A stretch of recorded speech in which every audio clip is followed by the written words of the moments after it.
Mr. Sabharwal, you and I have spoken through the course of the last few months on how trends were looking. As we step into next year and more importantly, the budget, how would you describe the situation in the formal workspace, as also to buttress the point that's been made about falling incomes, which I think was reflected in an ILO report as well, where formal workers' wages had fallen close to 4%, which is higher, than many other developing countries. But what is it that you see going into 2021? I mean, I'd be careful with a disease called presentism, right? Historians warn about this belief that today's circumstances are special, unique, or unprecedented, because what COVID has really exposed is the pre-existing conditions of the Indian economy. Our problem has never been jobs. It's always been wages, right? I mean, unemployment has been stuck between 5 and 9% since independence.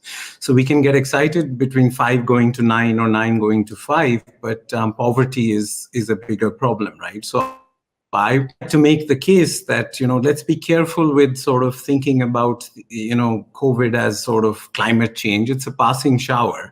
But it just reminds us that our problem have always been wages. They haven't been jobs. And unemployment, I think, is the wrong metric. I'm not particularly enamored by the CMI data. I don't think it's fully representative. I don't think it's fully rigorous.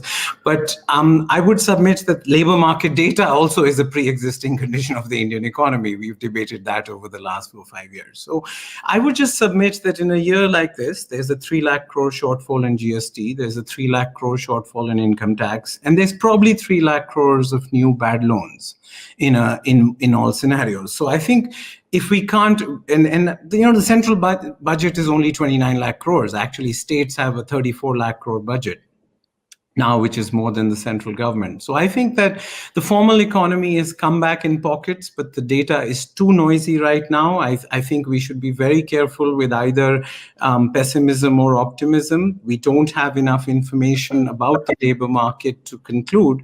But if you look at high frequency indicators, and they are again controversial, is that the recovery is happening. And there are things that the budget can do, but any expectations from the budget for money in a year like this would be quite sort of misplaced, if not sort of impossible.